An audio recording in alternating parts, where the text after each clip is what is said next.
આ બોટલ બધી રહીને હું અહીંયા ટીંગાડીશ, જ્યાં જરૂરિયાત મેં પોઈન્ટ બનાવ્યા છે એ જગ્યા ઉપર ટીંગાડીશ, એટલે જે પક્ષી રહ્યા ને એ પોતે પોતાની રીતે જમી લેશે.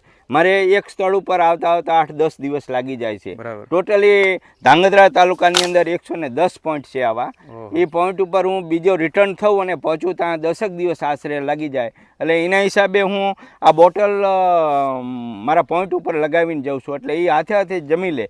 બરાબર, જ્યાં હું પાછો રિટર્ન થવું એટલે કુદરતી મને ખ્યાલ આવી જાય કે આ જગ્યા ઉપર હવે દાણા થઈ રહ્યા હશે, એટલે પાછો હું અહીંયા નાખવા માટે આવું. અત્યારે પ્રકૃતિની આ પ્રેમ આનંદ માણવાની કંઈક અવલૌકિક રચના પરમાત્માએ કરી છે, એ કુદરતે કદાચ મને સોંપી હોય એવું લાગે છે. વાંધો ને સાહેબ, તમે કીડિયારો પૂરવાનું ચાલુ કરો, હું આ બધા દર્શક મિત્રોને દેખાડું. દોસ્તો, આ એક તો આ વગડાની માલિપા જીવની ચિંતા કોણ કરે?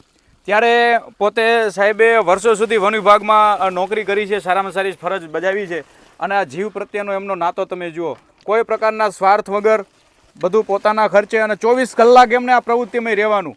ખરેખર મેં તો અનેક સેવા કરવાવાળા લોકો જોયા છે, પણ હું અત્યારે વિડીયોના માધ્યમથી કહીશ કે આ દેગામા સાહેબ જેવી સેવા કરવાવાળા મેં ક્યારે નથી જોયા. કેમ તો કે 24 કલાક આમાં પ્રવૃત્તિમય રહેવાનું, બીજું સાફ સફાઈ કરવાની, પોતાનું સંતાન જેમ જમતું હોય એવી ભાવનાથી. અને સાહેબ તો એમ કે આ તો હું મારા ઈશ્વરને જમાડી રહ્યો છું. બસ બસ બસ, એવા ભાવથી એ ભાવથી ને તમે કામ કરો તો પરમાત્મા જ રાજી થાય.